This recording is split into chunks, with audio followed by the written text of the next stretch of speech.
Dear Journal, wow, it's hard to believe that 8 months have passed since my epic journey to Morocco as a participant in the A Common Word Among the Youth Training and International Forum, convening 100 young leaders from 72 different countries, all committed to promoting intercultural and interreligious dialogue, harmony, and coexistence. Indeed, it was one of the most profound experiences of my life thus far. Since that fateful week in North Africa, I have been committed to continuing my journey of building meaningful cross-cultural relationships and equipping myself with knowledge on the wide array of faiths that comprise our global community. Thankfully, I have had to look no further than my current home, Nairobi, Kenya, to do so. In reflecting on Morocco and the A Common Word Among the Youth program, I was inspired to gather 7 friends for a dinner party, all from different nationalities, cultures, and religions, and all who currently call Kenya home. This is Jabari Inspires.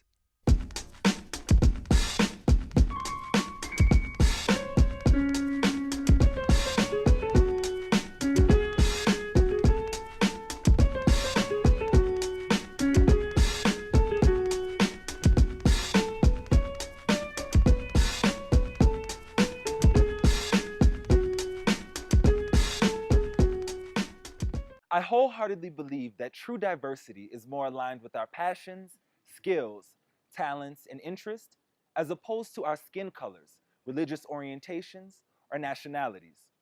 It is a belief that I firmly stand on and one that I've been dedicated to promoting in my journey of global citizenship. Therefore, I am so excited to have brought together 7 friends from varying cultures and nationalities, friends who I greatly respect, so that we can step beyond the veil of what makes us different on the surface and look into what actually connects us all as members of one global community. So guys, welcome, welcome, welcome. I'm wearing my Mardi Gras beads representing New Orleans. Thank you guys so much for being a part of this dinner party. This is a global citizen affair. And each of you were selected for very special reasons. One, because I felt like you would bring a lot to the conversation because of your cultural backgrounds, but also because I love and admire each of you dearly. So as we begin, I'd just like everyone to introduce themselves just so we can be familiar with each other. I want you guys to feel at ease, comfortable, and absolutely warm. This is a safe space for real talk, and that's what we're going to be having, some real talk. So I'd like to start with my brother Zach. Oh, well. I'm Zakaria Munai from Kenya. I'm a Christian, I would say. And that does not mean that I do not respect and love other religions just as mine, because we are all human. Remember, humanity is our race. And I'm happy to be here today. Hi, nice to meet you all and be here sitting at the dinner table with everyone. My name is Sham. I'm originally from Eritrea, so not too far from here, so I'm Kenya's neighbor. And then I moved to the States as a refugee and have been pretty much around every country that has refugees in the past 6 years. And I find myself now in Kenya working with my community. Hi everyone, my name is Zara Kasim and I'm from Nairobi, Kenya. Born and brought up here. I'd just like to say I am so thankful and grateful for this invite. I completely believe in what you're doing and you truly are inspiring. So yeah, I fully support this whole global citizen journey in finding each other as well. My name is Luis Fernando. I'm from Venezuela. And I truly believe that love is the most important in each person. Love other people and always be nice with other kind of people. And for me, you are like a big brother, always taking care of me. Oh, thanks. Hi, good evening. Thanks, Jabari. It's a pleasure to be here. I'm Simone Panizzuti. I'm from Italy, from Venice. I haven't got one religion. I believe that all the religion has got something of positive, something of good. So it's a pleasure to be here and enjoy the dinner. Thank you. Okay, well, I'm Kimia, and I'm from Iran, and I'm really happy that I'm here. Thank you. Hi everyone, my name is Nathalie Maekere. Originally I'm from Rwanda, born in Ukraine, lived in 7 countries, and now I'm here in Kenya, and I'm very glad to be with you guys and have new connections. So before we jump into the conversation, I'd like everybody to just put some food on their plate because this is a dinner and we're gonna just enjoy the varying foods. Can everyone just say what they've brought? I think it would be interesting for everyone to say what they've brought and how it reflects their culture. For those who have brought something, Sham? So I brought himbasha, so it's the traditional Eritrean and Ethiopian bread. Yeah, it's slightly sweet. We actually don't have many desserts. I guess coffee is our dessert, and this is what we eat alongside coffee for dessert or morning for breakfast. I love it. I brought some arepas. This is like a typical food from Venezuela. You can put wherever you want inside the place, and you can like mix if you want to try something with more flavor, maybe, or salty, or also you can put like a little sugar. You are more sweet. Yeah, awesome. Zara? So I feel like describing this. I'm Kenyan, but I've come as an Indian, a Kenyan Indian. So the food that I've brought is a mix of different things. So there's the rice with the potatoes, and there's no meat, but usually there is meat. That's acne. So that's something that we have both as Kenyan and Indians. The mixed orange thing is cabbage that's cooked in a lot of Indian spices, but not so spicy. And then we have a potato curry on the side, a few dried fruits, and a small chutney in the middle, and a yogurt chutney on the side. Wow. Yeah. Nice. Can't wait to taste it. Yeah. Kimia? I brought sabzi polo mahi, it's fish and rice. It's not really special, but I didn't have enough time to prepare another food. Is fish and rice eaten Yes. a lot in Iran? We eat rice a lot. I mean, 90% of our food have rice in it. So just enjoy it. Yeah, interesting. You know, they say American culture is the only culture where rice is not an absolute staple dish. And us. And Never in eat Eritrea, rice. yeah. Never. Really? Injera is what we use. We don't have rice, we don't have pasta, we don't use flour, we use F grain. Yeah. And it's really healthy actually. It's one of the most high protein infused diets in all of Africa. In Italy, we are full of bread and pasta. So I want to introduce you Italian bruschetta.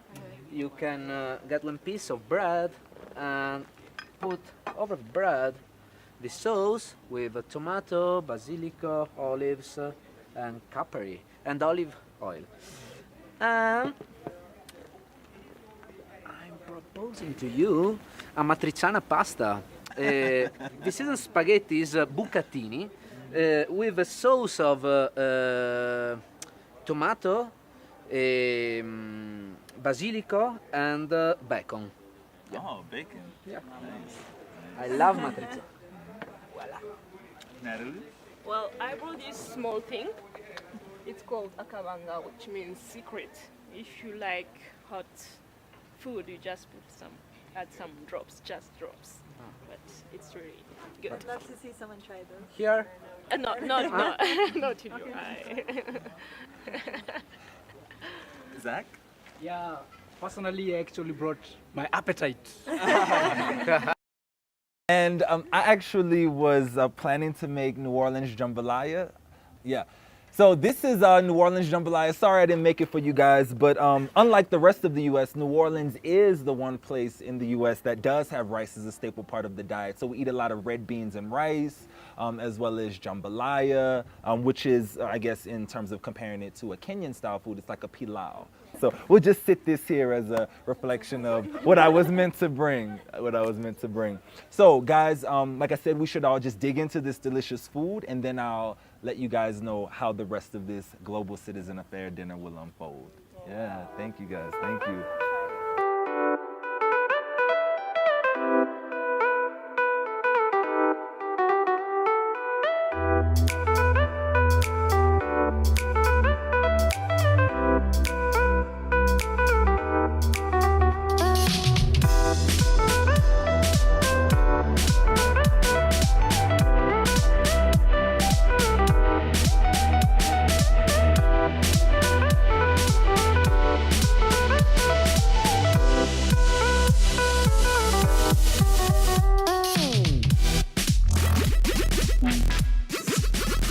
So how's the food, guys?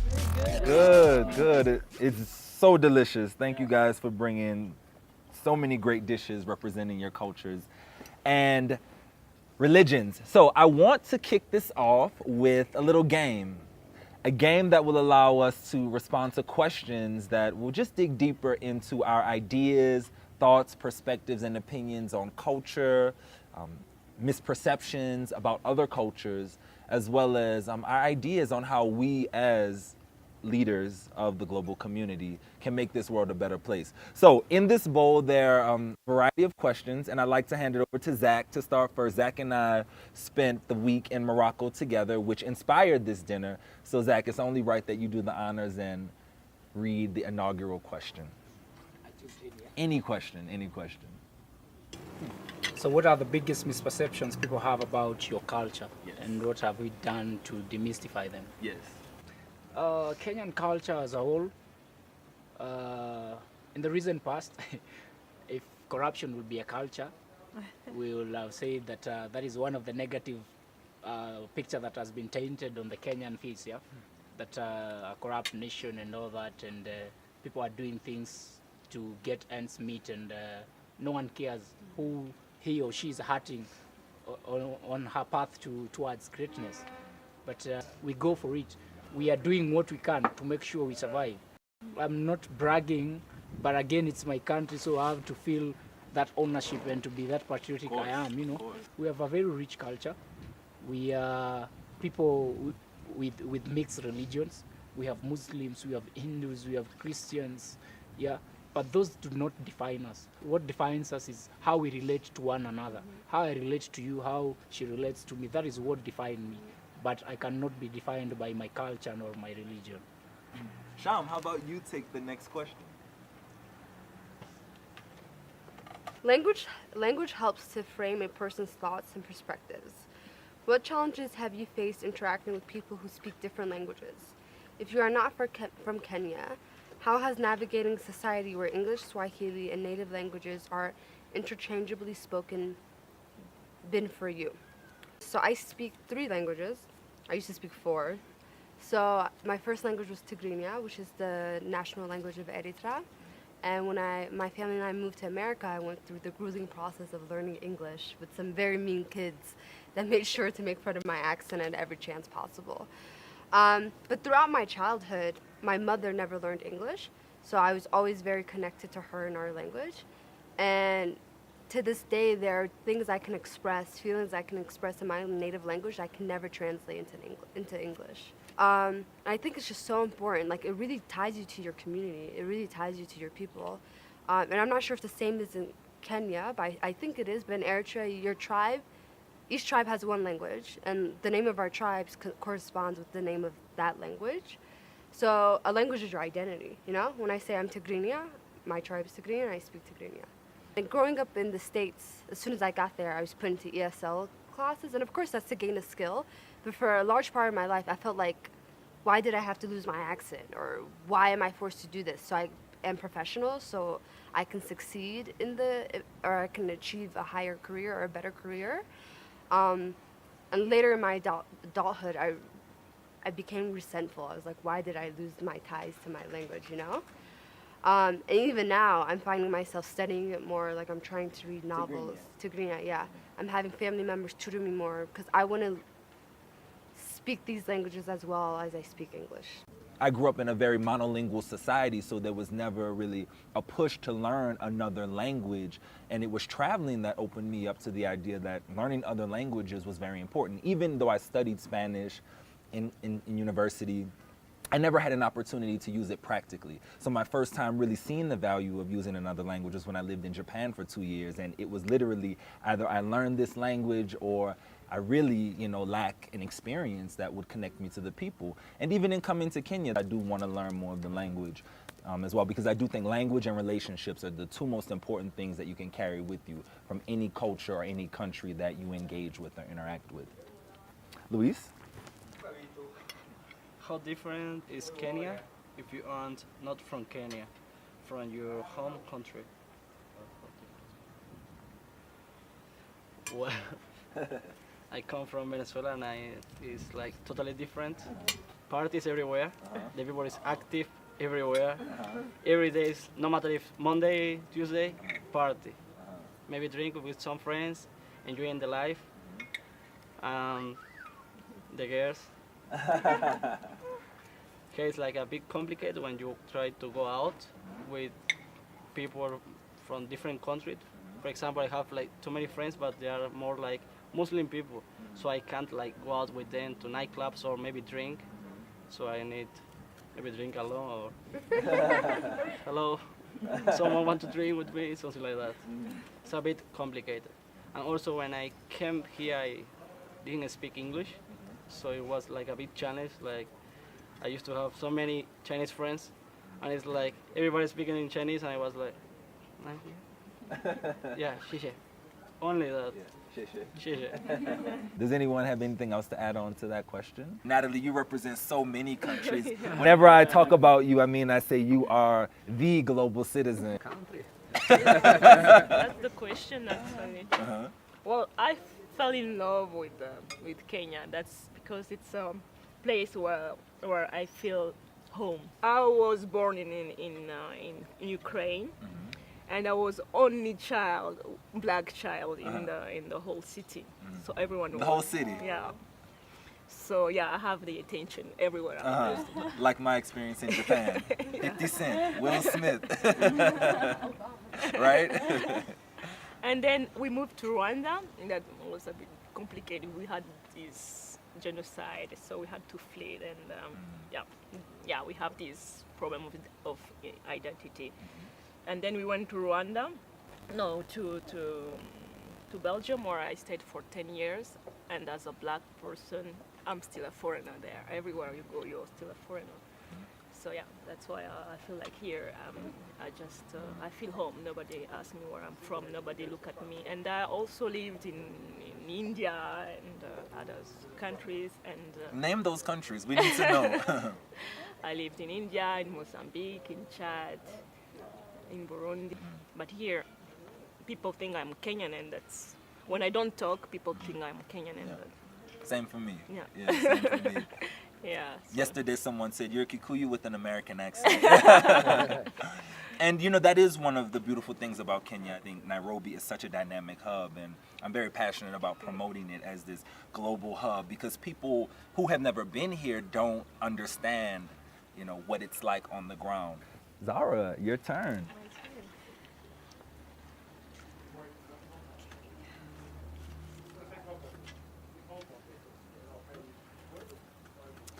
All right. What is your culture or religion stance on cross-cultural or interreligious dating or marriage? Oh, wow. I'm an Ismaili Muslim, and so basically I went down, I'm the Shia side, which believes in or looks to a living, guiding, we call them imams. So after the Prophet, we have the imams, and we came down that line, and many Muslims broke off along that line, and we are still continuing. So we believe that the Aga Khan, if you've heard of the Aga Khan, he holds the sort of same stances as the Prophet in a way, so he can actually guide us and interpret a little bit of our religion according to the times and how the times are changing. That's not to say that we idolize him, definitely not. We're called the modern Muslims. There's a nickname with other Muslims because there are certain things we don't do that other Muslims do. For example, in our dressing and every day, we don't cover. It's not compulsory. But I think most importantly, we don't pray 5 times a day.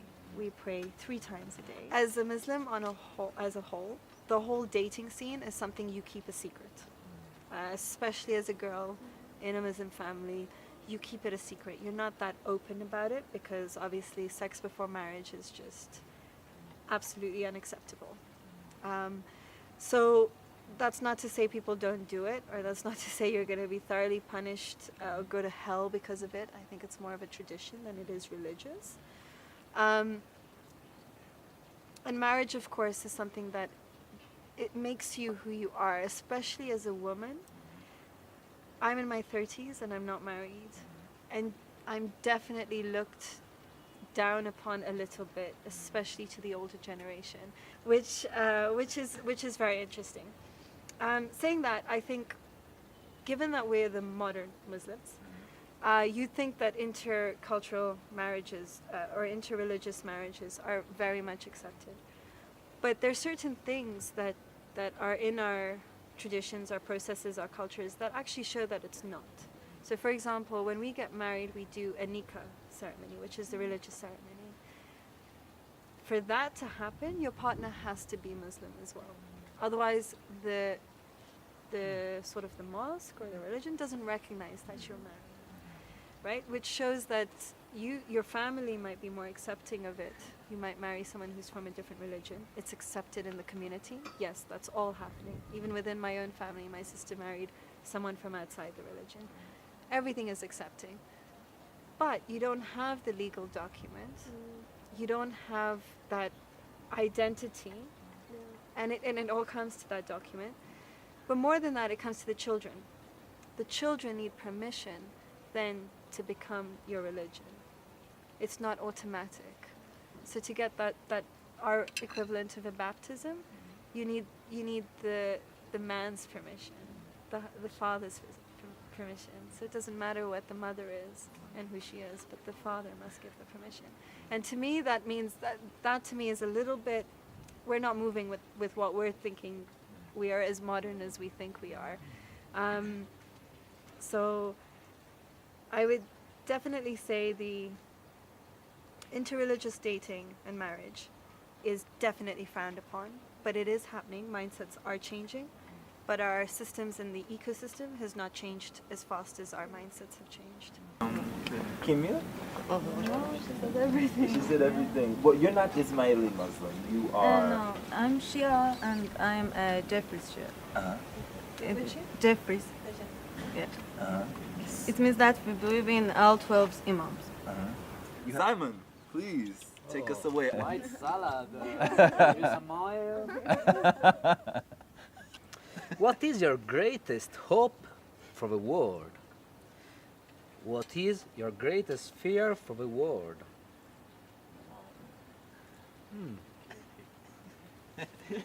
That's a tough one, right?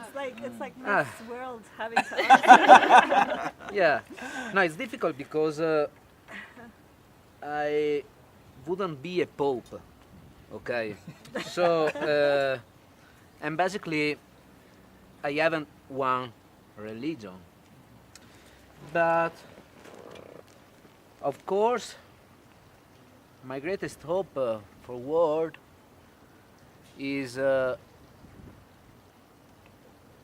no prejudice, connecting people, is not love for everybody, because it's something of not realistic, but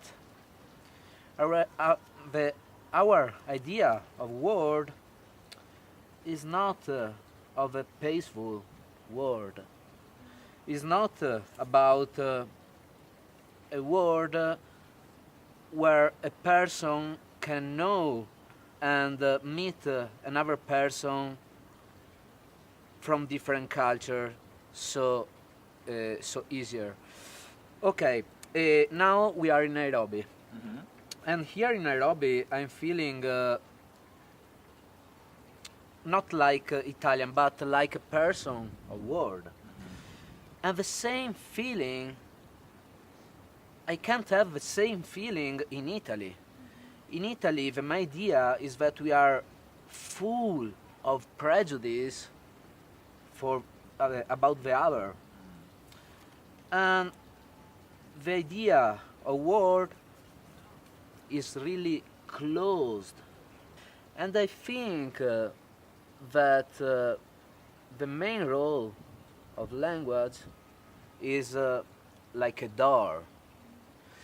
If you feel yourself closed in your room, into your room, the language is the door that you can open to go out and know someone else, something else, and be part of world. Basically, my greatest hope for the world is destroying walls. Yes, I understand. Creating a borderless world. Yes, no barriers. Good dream. Right. Natalie.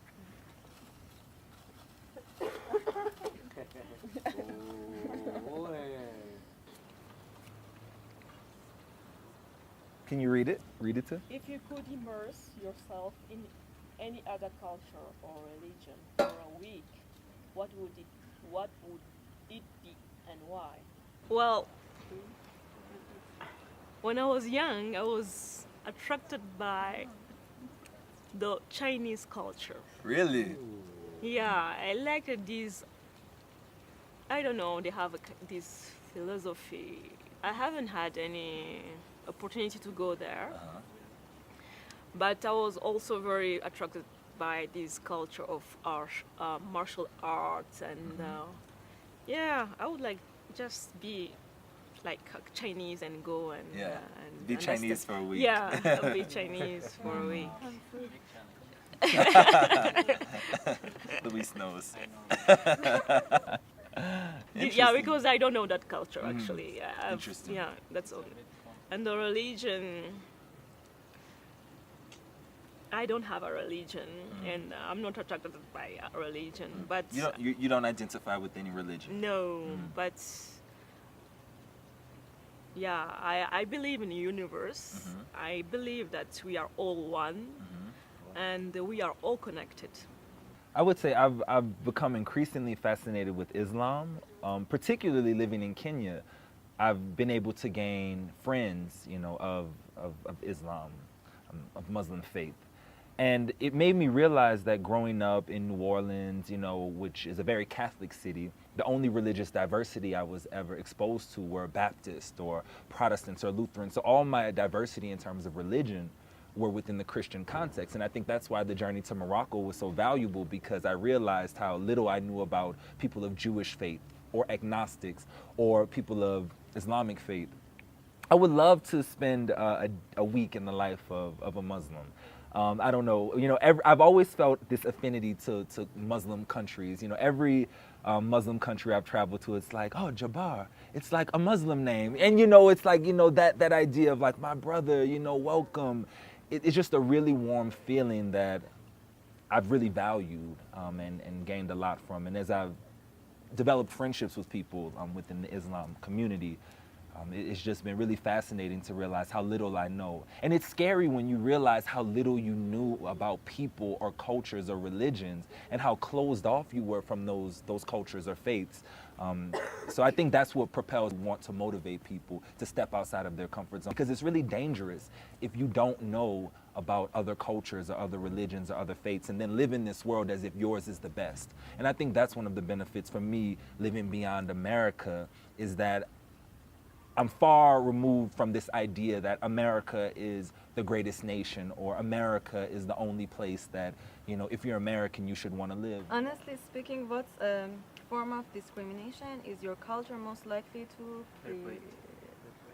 perpetuate or promote? To promote. to promote? Yes. Okay. Actually, it's really huge responsibility to speaking about this one.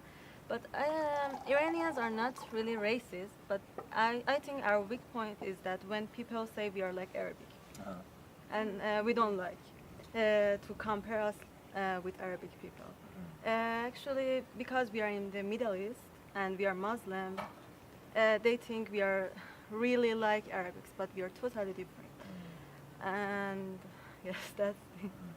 So there's a bit of tension between Iranians and people of Arab descent. Okay. So you all... I mean, we respect for Arabic, but Yes. we have our own culture, and it's totally different from them. Yes, understood. All right. When people travel a lot, the idea of home can be confusing. What is home for you, and where do you feel most at home? You hit the nail on the head, where Wi-Fi connects, and that's interesting. Home for me, I feel at home You know, when people ask me what does being a global citizen mean, I always say being a global citizen is feeling at home wherever you go, knowing that wherever you go on this earth, you know, you can be at home. So it's really about understanding that you'll always find people that will take care of you. You'll always find friends that you'll be able to build meaningful relationships with. So right now, Kenya is my home base, but I have many homes across the global community. You know, New Orleans is always going to be my native home. Clearly, I'm representing today. You know, Washington, D.C., New York, Japan, which is where my journey of global citizenship began, Denver, Colorado, but now Kenya. Kenya is my home base. I feel at home in the world. I want to visit each of your respective countries, dig into each of your respective cultures and religions, which is why I brought you all here. And for those of you who know me personally, you know I'm always asking these deep questions about, you know, what makes you who you are and what inspires you in your journey. So the world is home. The world is home. The global community is home for me.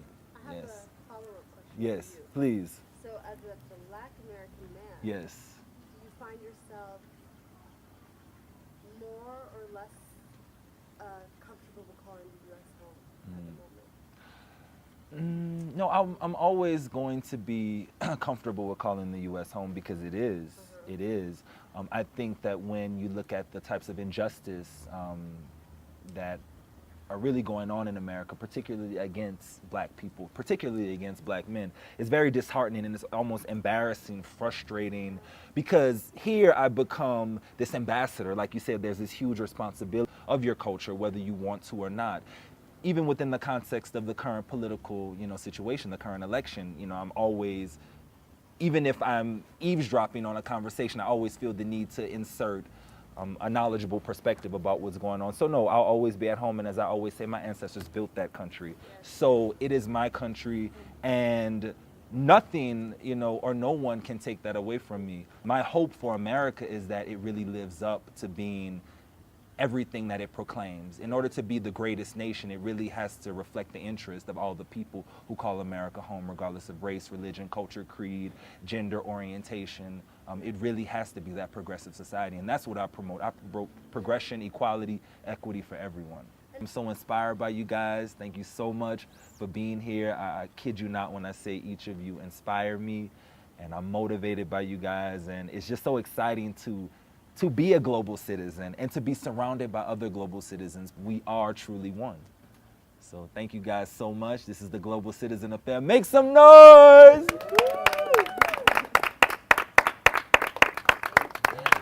Yes, yes.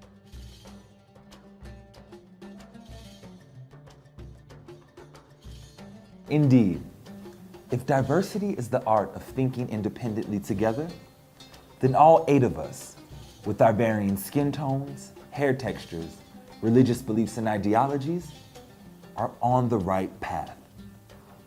But what next?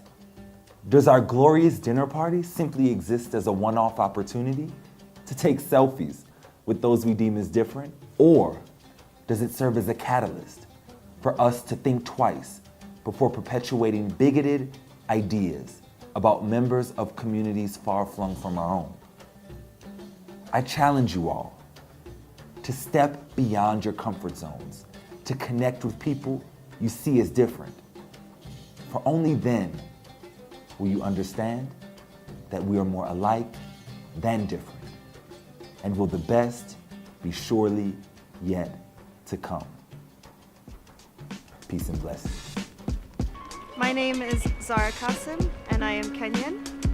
There are more commonalities than differences that connect us across the globe. I'm Simone Panizzuti from Italy e abbiamo più cose in comune che differenze. Son más las cosas que nos unen que las que nos separan en este mundo.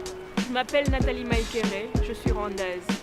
Il y a plus de similarités que de différences qui nous connectent dans ce monde. من کیمیا صادقی هستم از ایران. همین شباهت‌ها و تفاوت‌هاست که ما آدم‌ها رو به هم مرتبط می‌کنه. I'm Shami Bil, هب إريتريا. I'm New York جوبيزة. كلنا مختلفين lakini kuna واحد. Jambo wa Kenya, kwa majina ni Zakaria Munai na mie ni mwananchi wa Kenya. Na jambo ambalo ningependa kueleza ni kwamba kuna mambo mengi zaidi yanayotupatanisha kuliko yale yanayotutenganisha humu ulimwenguni. Kwa hivyo ni vema tuzingatie yale yanayotupatanisha kuliko yale yanayotutenganisha.